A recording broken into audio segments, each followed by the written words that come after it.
right-hand corner. Caroline is going to talk to us about sunny Madeira and, well, the flowers of sunny Madeira. And she tells me that she's loved getting out into the outdoors all of her life, and has always been interested in plants, has taken the opportunity to develop that interest since she moved back through to Inverness from the West Coast. And having moved out with her, I can see that she did an Identiplant course during COVID, and she's put that into use. She's always got her rose book with her to check out plants. And she also has 2 personal NPMS squares to survey. So it was really interesting when she joined Roz and me this year, serving the IBG Botany Square. So hopefully she might come back and help us with it. Yeah, because so just to say that my trip to Madeira, it was in November 1922, so it's quite a while ago, and it had been planned as a walking holiday with friends. So I wasn't really thinking about the botany, but I always take pictures of plants and strange things that are green. So hopefully I'll have enough pictures to entertain you. So I was going with friends. They'd discovered new places to go, and I'd not been to Madeira before. And in the winter, when I go to places, I like to make sure they're warm and sunny. When it's all cold and dark, So the point of the trip was just to potter around mostly, and to join in with my friends on their shorter walking days. I didn't intend to be doing a talk about it, or I would have taken so many more pictures, but of the plants, and written down a lot more information than I remember now. But it's a good thing that I was pottering, because it's the perfect speed, as everyone knows, for noticing plants and botanizing and noticing your surroundings. So we were staying actually up in the north of the island, up here. This is the place, Funchal, where you come to the Cristiano Ronaldo Airport, and you can fly into there. Most of this area, this is mountains all in the middle, with a lot of greenery all on the sides. But the north is much greener, so that's why we decided to go up there. Much less tourism. We were only staying for a week with my friends, and but I thought it was a waste to go so far for such a short time, and planned to stay an extra week in Funchal at the bottom for another week. So I went knowing not much about Madeira at all, to be honest, but I'd heard of its levadas, which form routes for a lot of the walks in the mountains. And I've also heard there were wonderful gardens in the city, which being more of a gardening plants woman, to be honest, I was quite keen to see. So first of all, Madeira is actually an archipelago, so you can see the little islands, Porto Santo, which does go green, but it looked very kind of dry and desertous when I was there, and these desertas, which are deserty. The lot of green on the side, especially up this north bit, which was more interesting to me, and it is a lot of the levadas, interesting green levadas are up there. Oh, and it's also got a little rat tail, which is a very strange but very interesting place, which I'll talk about at the end. So Desertas are small arid islands. Porto Santo, it's not very green, but it's as big as its big sister, but worth a go investigating. And Madeira means wood in Portuguese, by the way. This is what it was renowned for when the Portuguese took over the island from its indigenous people around the 1400s. But a load of the forests were chopped down. It only took them 10 years to totally chop everything down except the inaccessible bits on the steep mountainsides. So everything pretty much is regrowth, but it's had plenty of time to do that. So some of the wood went to make the boats, I'm sure, which helped Portugal gain power over the seas and in other ports in the east, which it's quite famous for. Yeah. There are trees that are over 800 years old on the island, so they didn't totally clear it. It's easy to see why some regions have managed to they're so difficult to access, yeah, to be chopped down. So I've got a bit on geography and geology. So this is my slide for it's an autonomous region of Portugal, belongs to the EU, so you're in euros all the time. It lies in the Atlantic Ocean, 335 miles west of Morocco, 814 miles south of Spain. Its hotter neighbours to the south are the Canary Islands, and they're all part of an area called Micronesia. I never heard of Micronesia. I'd heard of Micronesia on the other side of the world, but it's a group of 4 archipelagos in the North Atlantic. The other 2 islands being the cooler Azores further up north and east, and the Cape Verde Islands to the south off the coast of Africa. So these islands are really isolated from the mainland. They've developed a unique flora and fauna, each island having examples of species of plant and animal endemic only to them and nowhere else. Much of the vegetation's colonised the island long before man came along. So all those endemic plants found only in Micronesia, of all of them, a huge 67% of them are only found in Madeira. So it makes it quite a unique place to go.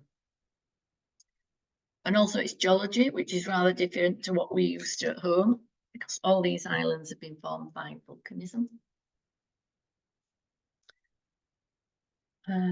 It began forming about 100 million years ago, where a hot spot in the mantle below plumed up and it became a seamount from the continuous eruptions of all the lava coming out, a bit like you see in Iceland and Hawaii. So eventually it got up to sea level, and the last eruption was 6,500 years ago, so it seems as though it's gone to sleep now, thankfully. So this is what it looks like. It's basically, it's a massive, massive mountain, but we're just seeing the top of it. But what it's made of has been quite important to its botany. It seems that the composition of the lavas weren't just the basalts that you see like in Scotland, which was another mantle plume. Some were rich in calcium and other elements which would go on to make rich and varied soils, ready to accommodate any passing seeds which might drift by. So not only has it got a varied range of soil types, but its climate is very, very mellow. It lies on the Gulf Stream and on the Canary Current, making for a warm, moist environment. Seems to be in the Goldilocks zone where it's warm all year round, though be warned that most of its rain comes in the winter months. So continuous erosion from rainfall has formed deep gorges and very steep coastal cliffs which plunge right down to 6,000 meters to the ocean floor. So smaller than Everest, but still quite a feisty mountain. So it's only 1,861 meters we've got on the top. That's the highest peak. And those are the mountains, steep-sided, full of forest. This isn't a very good slide, but it's one I got off the website of the botany group of Madeira, and they looked like they were quite an active group. I tried getting in contact with them for some information, but I got nothing back. But you can see down, these guys are up on the tops of the cliffs, maybe doing some, looking at some, well, plants, but down rocky plants. But down here, this is where all the action is with people, mostly down on the coast and maybe just going up a few hundred feet. That's where everyone tends to stay. Like this is where we stayed. Pardon me. these islands, they're divided into 6 climatic zones. They tend to be at different heights, but I found there were only 4 obvious ones that I could see distinctively for plants. This is the coastal zone. It's subtropical, where the land and sea are always pleasantly warm, it's moist, and where most of the human settlements are. Above the coast as well, on the terraces, below the steep mountains. This is part of our village right by the sea. It's on the north coast, where it gets more rainfall. It's very green and lush. You do tend to get not as good weather over here, but yeah, it pays you back in plants. So, oh, right, okay. That's the coast and some plants in flower. There weren't actually that many plants in flower, but these are aloes, which there are lots of succulents. You maybe grow them in your house, but this one is Aloe arborescens, a tree aloe. It grows in profusion down on these lower slopes. I wondered if some of these may be used in pharmaceuticals, because there's so many face creams and soaps that they sell in all the shops around here. And there's another one with a dragon tree in the back. Nice. These are big rosettes, are Aeonium glutinosum. They're big festoons on the village bridge, which I love because I grow aeoniums at home. I was happy to see them in the natural surroundings. Most plants in these coastal zones, they've been brought in by settlers either for gardens or agricultural use, and not much of the original plants can be found down here. I suppose they would have needed to clear the surrounding lands before planting.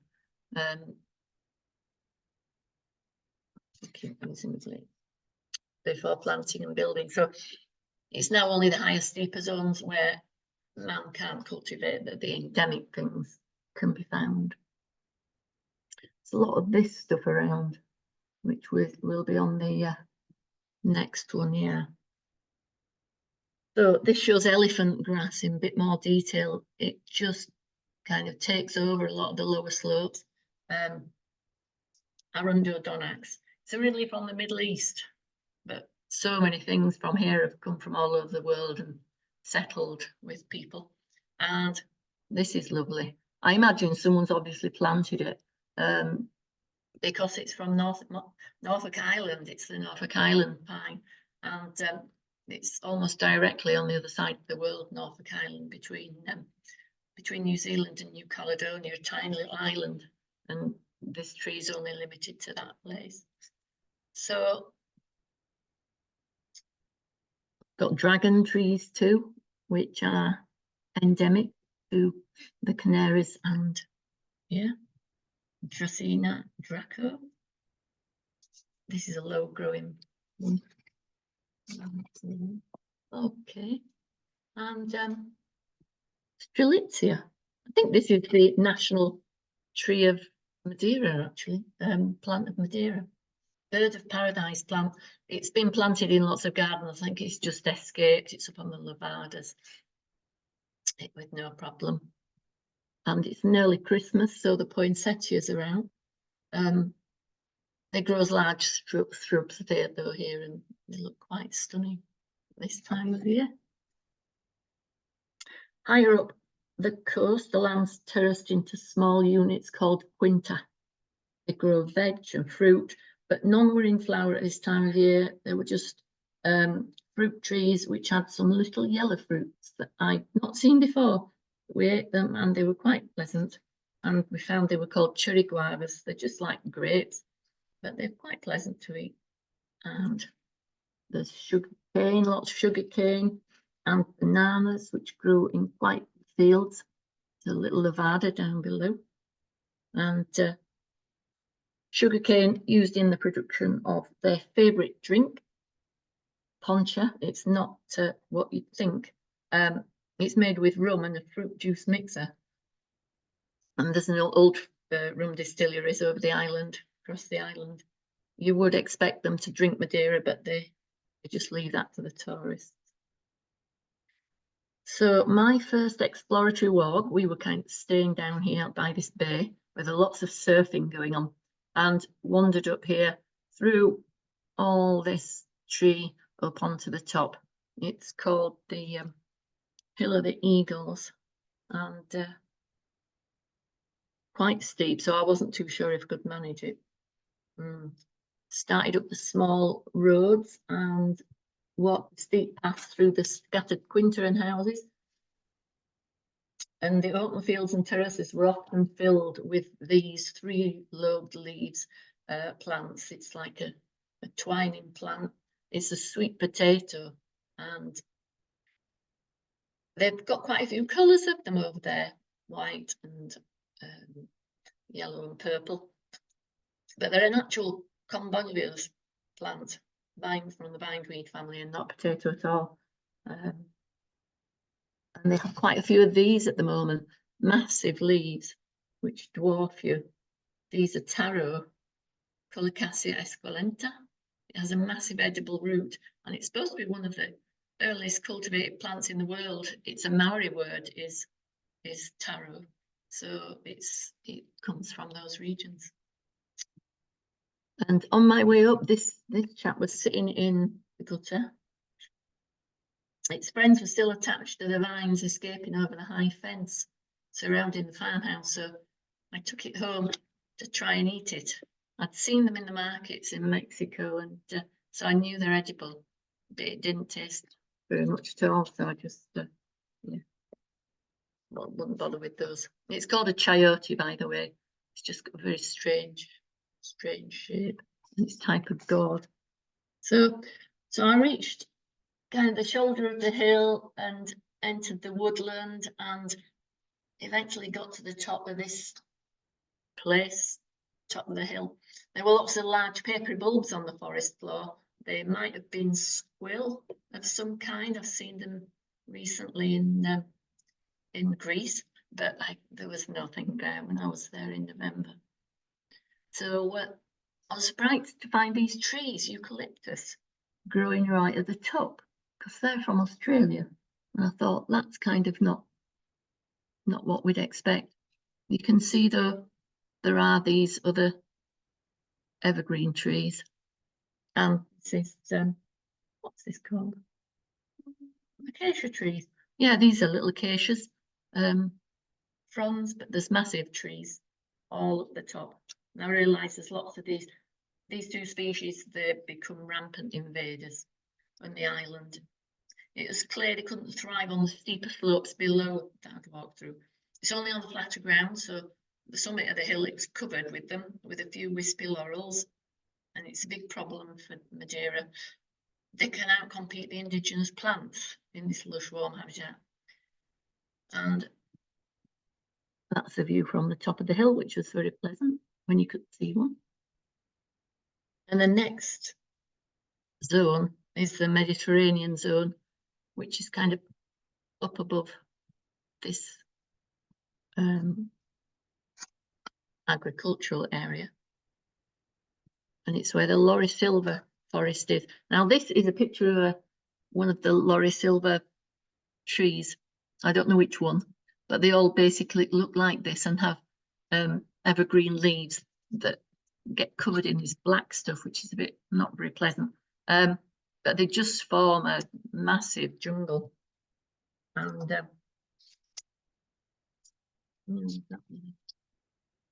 in which you can't really see very much.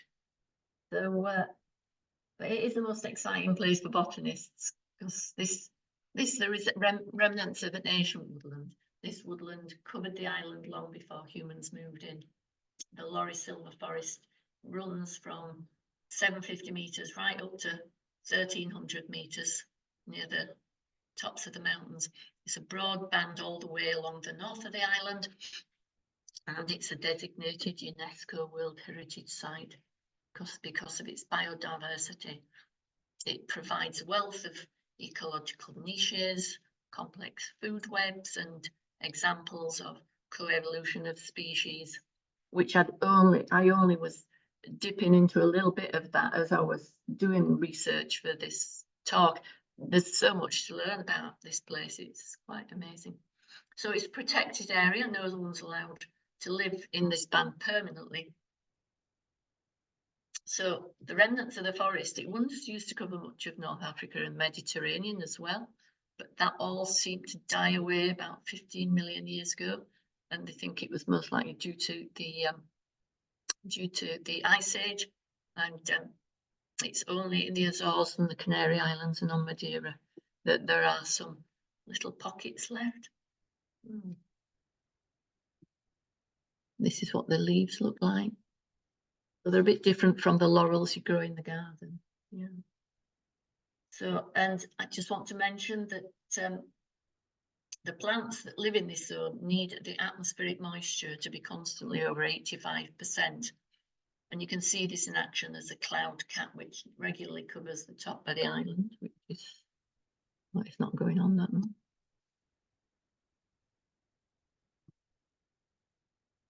Oh, right. And it descends and then brings rain to everything. Oh, I was supposed to have another slide there, never mind. Okay, walking in this forest, you feel cold, much colder, but pleasant. But as for flowers, I couldn't see much. You can see here, nothing, all green. Oh,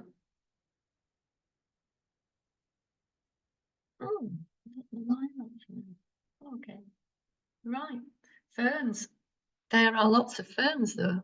I mean, this is intriguing. These little kind of fernlets coming up the side. I don't know if this is an indigenous one or if it's come from somewhere totally different, but I really fell in love with the ferns. There are 13 liverworts and 20 moss species as well. That are threatened in Europe, but they can all be found here thriving in Madeira. So there is a little home for them.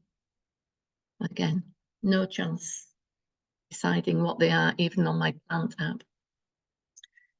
So there may be many more unknown plants here, but they have a problem surveying this type of terrain. But they've been helped by academics and botanists from Hawaii who have the same problem, because Hawaii is a seamount as well, and they've begun to use drones to survey all the inaccessible areas. Large areas have never been felled. Some trees have been dated 800 years old, growing from when the Portuguese settled. It's famous for its walking. Most walks follow the line of the lavardas, and this is some stranger walking. One of the lavardas, one of the most popular ones. A small concrete channel, and they've been stuck onto or carved into or through the steep mountainsides, and they allow you to walk through the steep impenetrable forests on a level path without too much difficulty. However, if you're scared of heights, this is a sheer drop, and some of them got narrower than this. It's worth being, yeah, don't go on the steep ones. Where are we now?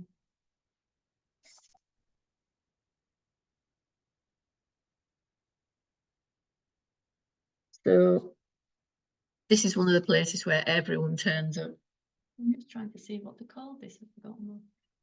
Obviously not put down.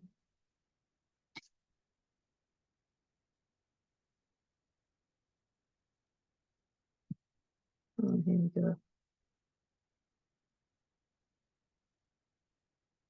Aha. This is Ribeiro Frio. There aren't that many roads that go right over the, well, not over the summits, but that go over the high mountains in Madeira, but this is one of them. And Ribeiro Frio means cold river, so it's pretty cold. They're all in their well, she's a bit daring, but yeah, you get wrapped to it when you go up here, because this is the cold river, which Ribeiro Frio means, but there's not much water in it, and which is nice for us. But the start point for this Lavada Forado which that lady was walking on.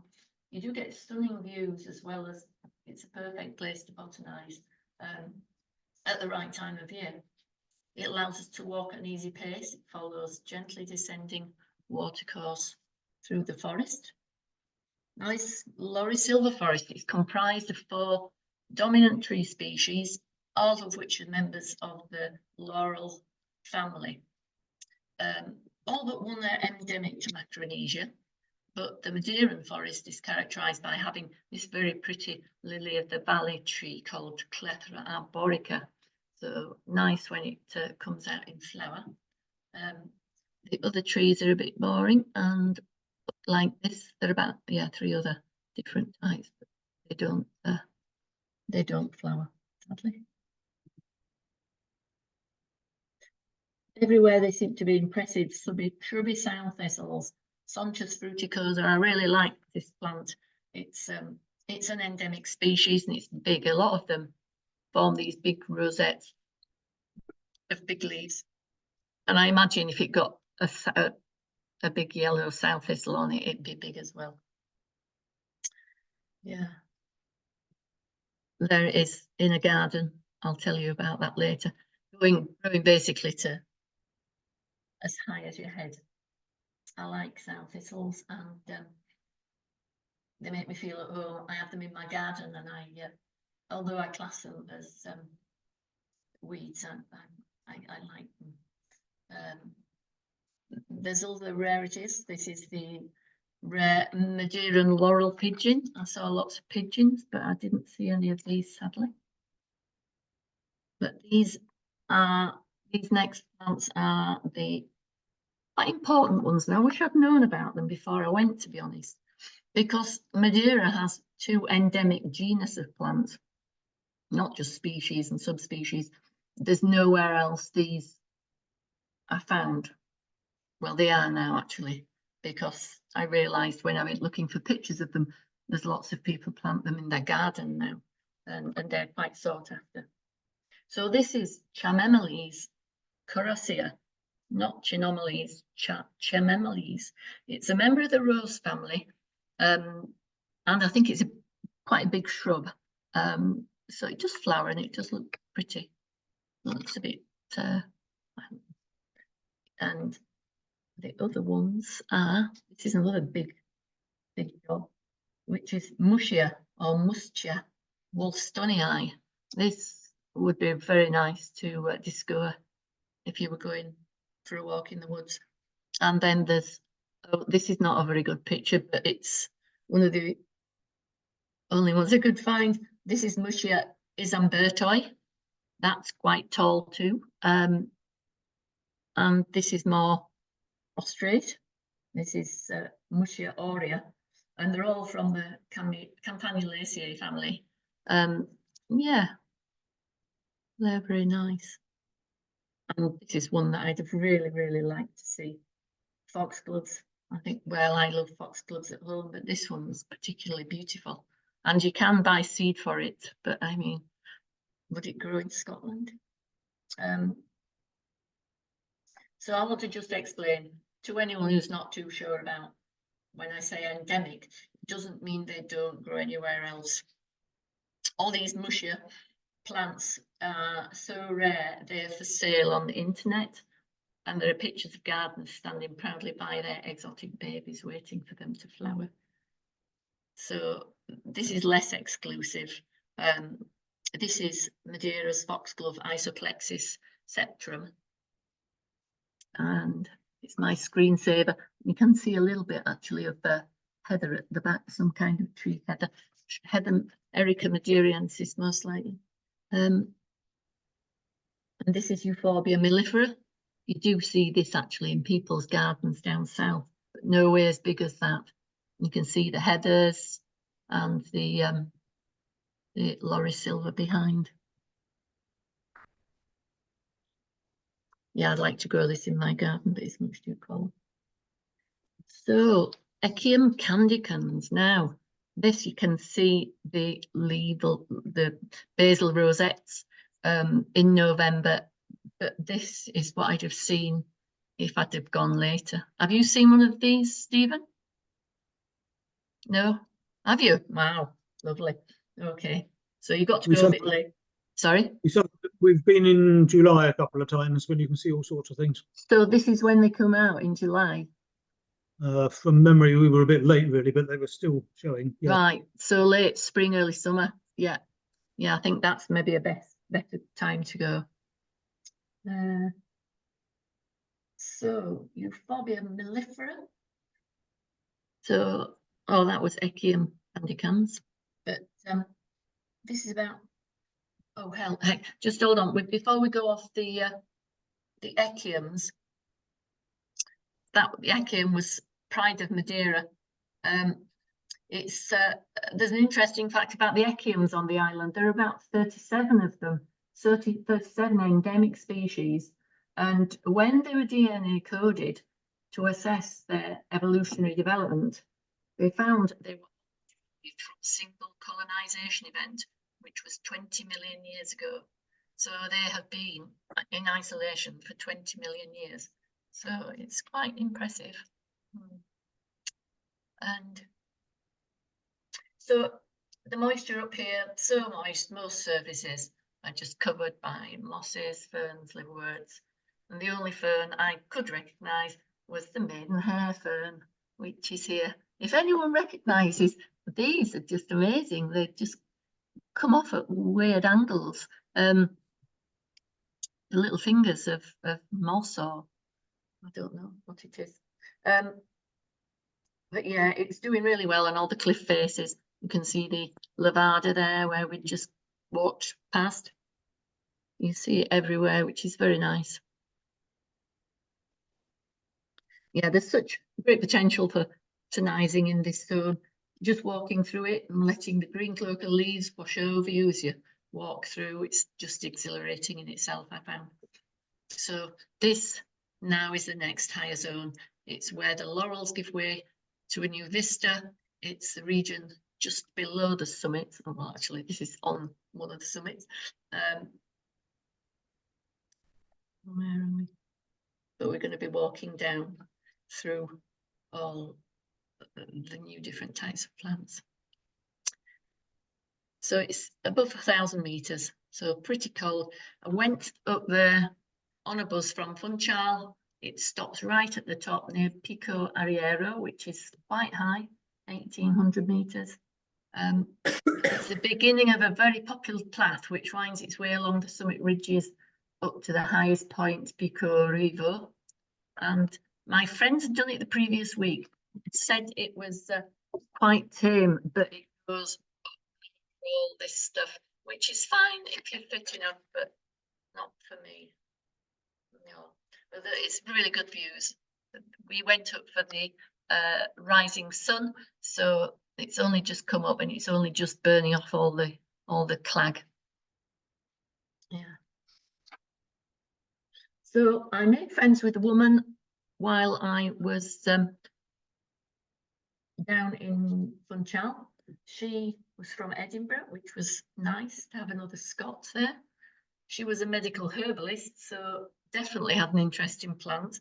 And she also had chronic fatigue, so we couldn't have been better matched for a day's walking. So we just got the bus up and walked down, slowly pottering, spotting plants. So we hovered about up here. There's not much, some alpines and things looking. Going down the north side would have been interesting, but it's very, very steep. So we went down the southern slopes, which were drier, becomes more grassy, low plants, and sheltering in, oh, these are the pine trees, sheltering in the beneath the rocks, the little plants, interspersed with shrubs. And yeah, the first thing which struck were pine trees. You can see some here, but they were like in regimented rows, which seemed rather strange.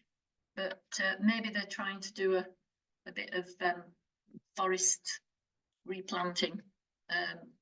Maybe they used to grow up there and they've all gone. So maybe there's a bit of Madeiran broom up here, again, not doing much in the way of flowers, but I imagine that's what it must have been, because there's nothing else there. So further down, tree heathers and Canarian heathers, and I think this is Madeira and juniper. This looks like it. The Canarian heather and the tree heather, they're both endemic. One has red flowers, the other white, and I was thinking that that's maybe the white type, but whatever. Juniper. So, all right, that's what. Oh yeah, you can see it's red stems actually, which I think is arborea. Yeah. Anyway, there you go. Not noticed that before. It's called this type of stuff is called Morella erica heath. It's recognised as a special environment, and you can just see a bit of sun coming out there for a change.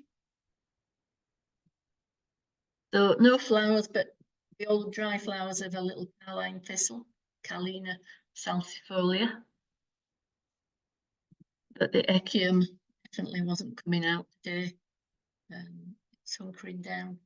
Echium wild prettii, this one was. Waiting to show off its beautiful flowers. Which are these? Which just look amazing. This is a picture, I imagine. It looks like it's on in the Canary Islands. But yeah, that would be pretty good to see. So this is a little ranunculus cartusifolius, and azores buttercup. It's sheltered by the rock where the water would drip down and give it the moisture that it loves, because it and descending further, I thought this might be an angelica, but it's just this big kind of stem. Looks strange. So when I got back, I realised, and I found it's a woody carrot. Typical of this island.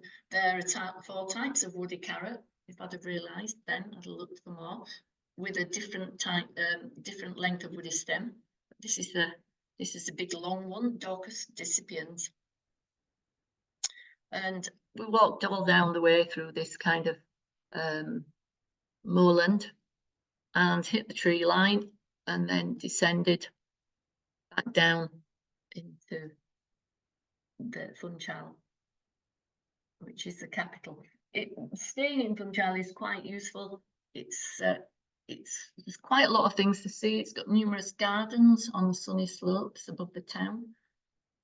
I found the botanical garden to be really interesting.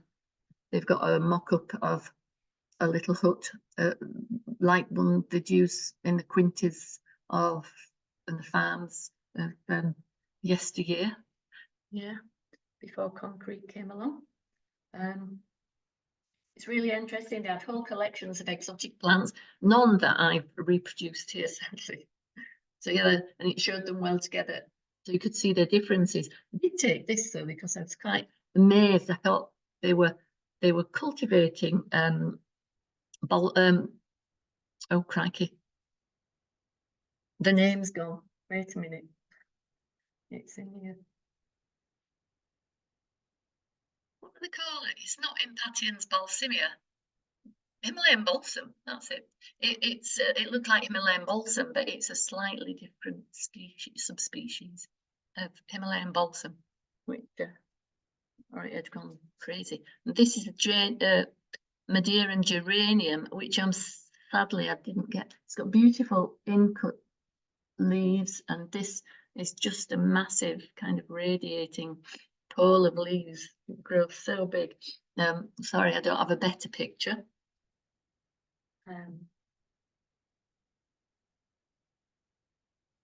So to get up here, you can go by bus to the botanical garden, but there's another supposedly interesting garden I wanted to go to, which is at the other side of this big valley. So you go right down into the valley on a cable car, and right up to here, and walk through, and it's down on a valley at the other side.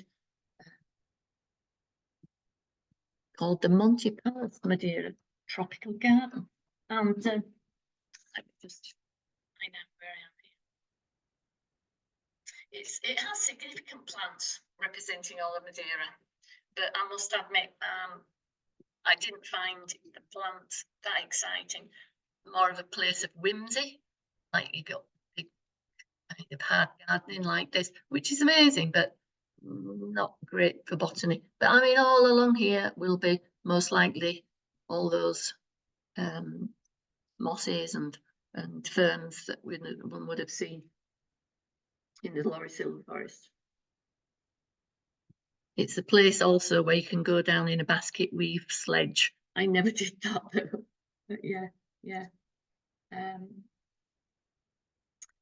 So I had a rather nice time though in this Japanese garden. You can see it's pretty cloudy today. I'd gone right up on the hillside. This is quite high, this place.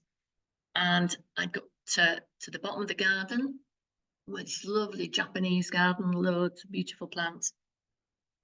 And the heavens opened and I went into this little Buddhist temple here, and lots of people were in there, but eventually they all drifted off and I just had it all to myself. And I was in the middle of a cloud and all the dripping rain was everywhere, dripping off the bamboos, and I just felt like I was in another world. Here we go. I do love Japanese gardens. In fact, Japan is another place that's on my list. Has anyone been to Japan? I don't know, to botanize. Oh, Stephen. Oh, right. Right. Yes, but not to botanize. Right, okay. All right. So there are other gardens around, but I didn't find them as interesting botanically as these two. So the next few pictures are from a walk I had on an urban lavada down in the city. Behind all the big buildings, there's little lavadas tinkling the water down to the sea, and to the more urban gardens. They even have quite big gardens in the city. So this is this is Rambling Cassia. Didn't realise, but that's Senna bicapillaris. So that's what goes into your senna pods. I imagine these are senna pods. I don't know. Are they leaves or pods? But yeah, it gets you going. These little daisies were quite sweet and everywhere. Bidens pilosa. And the Madeiran vine. They seem to make a lot of the Madeiran vine, though it's not an endemic species. It's from South America, but maybe it was used by the locals because it's both its leaves, stems, and roots are all edible and supposed to be quite good. And the Blue Morning Glory. I'm sure everyone's seen that when they've been abroad, but it's just got such a luminous colour. It's just amazing. I love it. So just a little bit more about the island. I just totted off along the coast to a place called Camara de Lobos, and it's where Winston Churchill used to go to stay on his visits. Maybe it was good light for painting, I don't know. But it's just nice to see all these boats hauled up. They've all got to come off the sea. There's nowhere for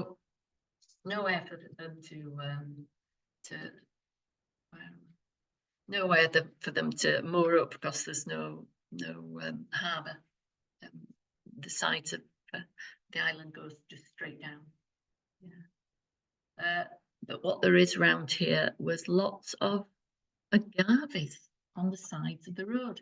They're a native of Mexico, but they're all over here. And this one's called the elephant's trunk agave, which you can see why. And it was in flower, so I had to put that in. So we're going on now to the more drier parts of the island. This is at the eastern end. It's the rat's tail that I called it.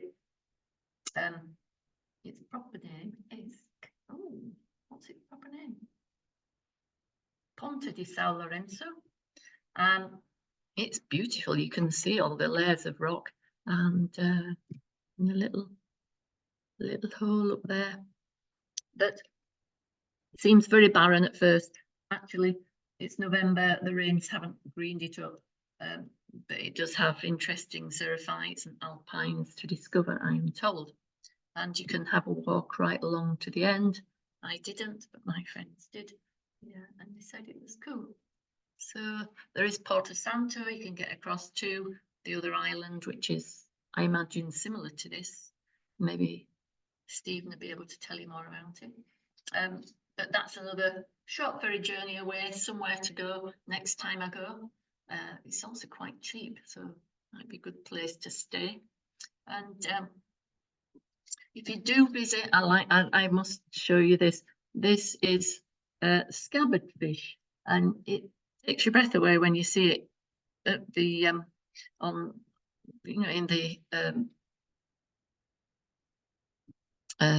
in the shops. It lives in the deep ocean floor, and you can see its big eyes and its big teeth.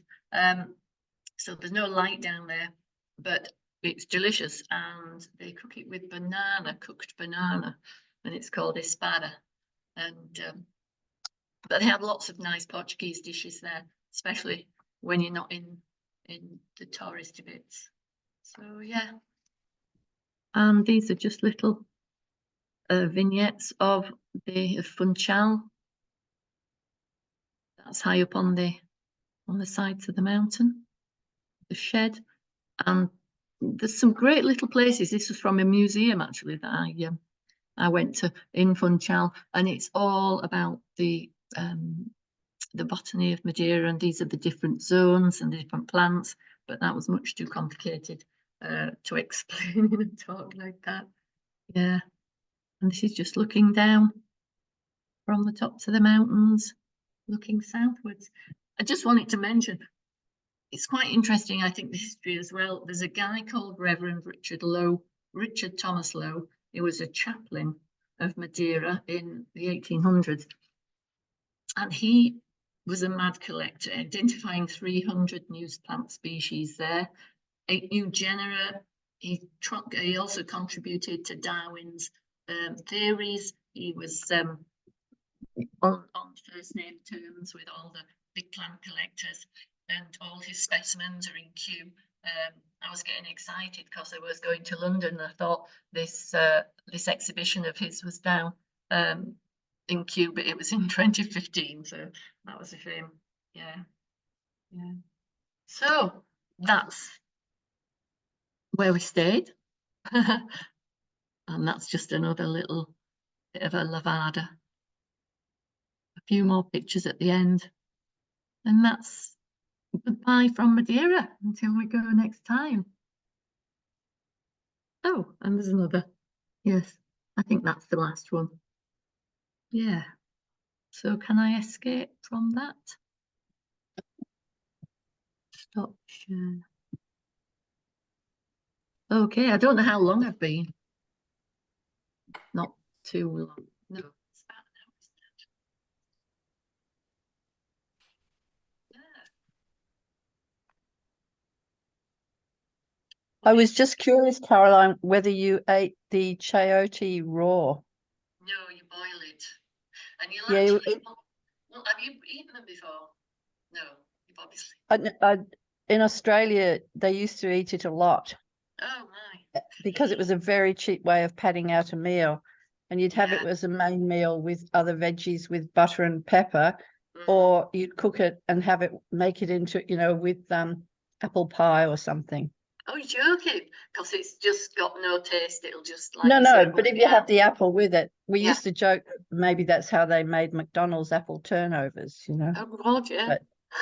But yeah, it used to grow over our back fence as a vine. It was not worth buying in the shops because it grew so profusely. Yeah. Yeah. Oh wow, it's nice that someone else is. Well, I didn't And realise. it's called choco in Australia. Ah, right. I must admit, I tried it, and when it's kind of looks kind of a bit see-through, and then when I'd go out for meals, I'd see bits of this green see-through stuff, and I thought, oh, I know what you are, and I just used to leave it because it's well, anyway, not something to go all the way to Madeira for. No. So I don't, this is time for, where's he gone? I don't know. Yeah. Time for Well, to questions. tell me more than I know. There you go, Stephen. Stephen, you'll have seen all those things, and you knew all about the places I've been, yeah?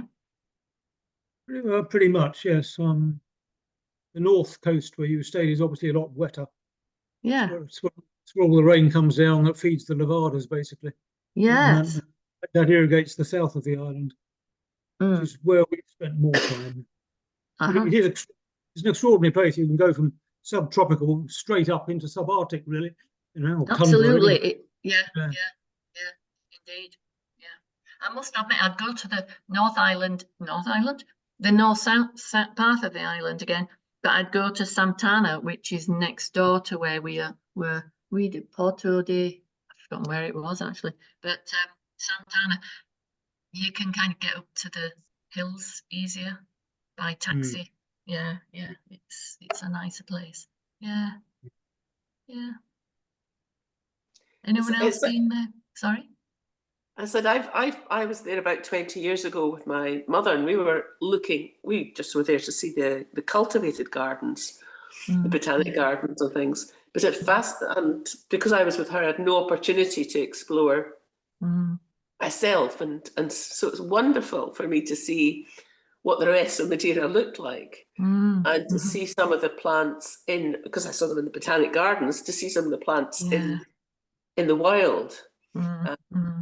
Fascinating to see what there was in terms of the topography as well. I think we had a trip over one end, but if you're just there as a tourist in Funchal, you get very little idea of what Madeira can offer, and I think you've got a real sense of the place and the plants.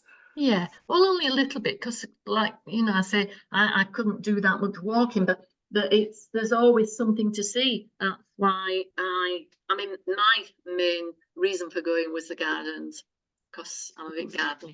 But yeah, since being with you guys, even though I don't come very much, it gives me an insight. I'm really quite keen on hunting out the plants. I just wished I'd been a bit more proactive before, but that's often the case when you go somewhere on a holiday. You go and you're so surprised and amazed, and you come back and then you do your research afterwards and then have to go again and appreciate it in all its glory. I don't know.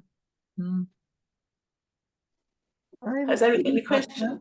I'm going to say I was there several years ago. I can't remember how long, and it's a memory again. There'd been vast forest fires. Now I can't remember. Steve would remember. Was that because of volcanic action, or I can't remember the reason? But there was huge areas of the hillsides where you can just see it was totally burnt. And I wondered, you've been near there and had seen how things had re-established themselves. Yeah, that must have just been a bit of dry weather, and everything's just gone up like tinder. No, thankfully it's not. Yeah.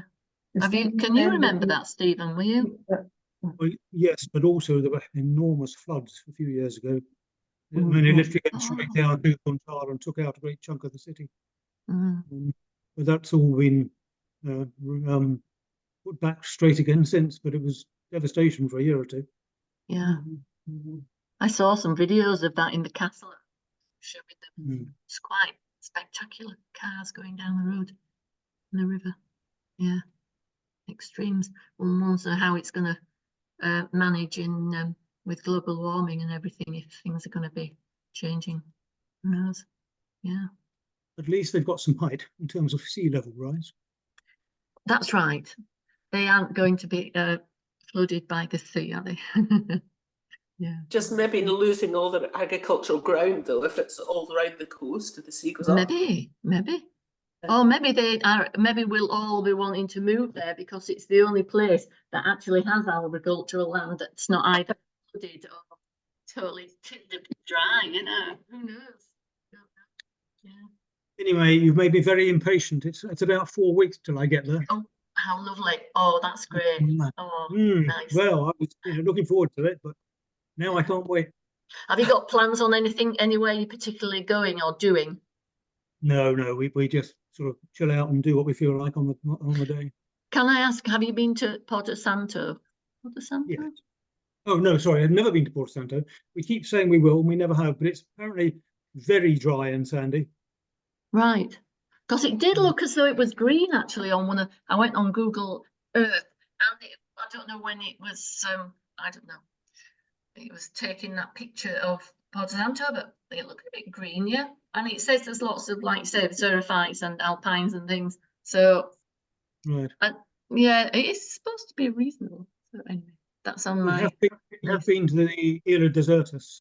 Did the other you? island. Yeah, we've been down there. And is it good? Worth it? You're not allowed to go very far. Oh, It's a nature reserve, oh right. but it's a fabulous sail. And then you've got to walk with a couple of birds that are only found there and things like that. So I mean, it's Oh right, that sounds good. the spider that's only found there, but you don't get to see that. But it's No. it's good. Yeah. Well, this I never mentioned all those other things, but there are, Madeira's got its own fire crest or gold crest, whatever, and there's quite a few other bits and bobs to see if you go with eagle eyes. Yeah, yeah. Anyway, Very good. Well, thank you. I think you maybe inspired some more people to take trips to Madeira to look at the well, plants. maybe we should have a winter trip. It'd be quite easy to sort out, I'm sure. Yeah. Well, that sounds like other times of year would be better for flowers. Yeah, this is true. Yeah, maybe. Yeah, spring. Yeah, true. Everywhere's good in the spring. Yeah. Anyone got anything else they want to say about or ask or comment on? Great silence. If I was going to be really picky, I would check on your elephant grass. Oh, right. It looks more like a Rondo Donax to me, the giant reed. That's what elephant grass is. Arundo Donax. Yeah.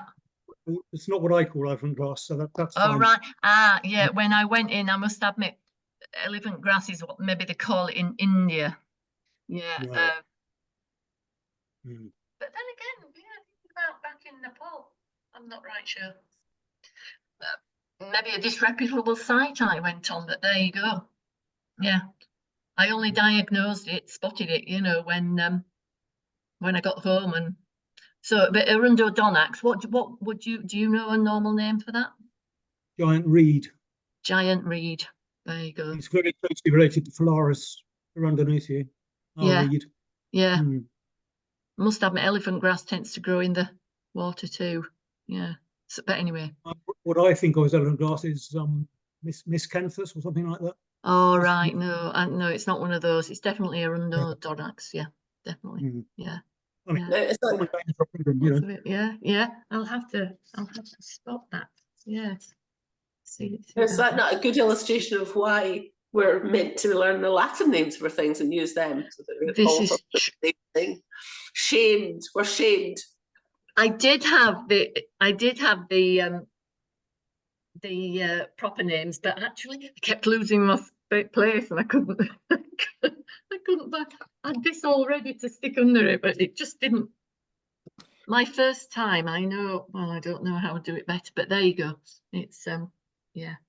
Well, thank you very much for doing it, Carolyn. It was very interesting, very enjoyable, and it made me think of somewhere other than the cold and damp and Inverness winter. Yeah, we should be there now. It'd be lovely. Thank you, and maybe we'll get flowers from some other of your travels. If you're going to Japan, well, that's right. When I do, that's not on the cards just yet, though. Yeah. Well,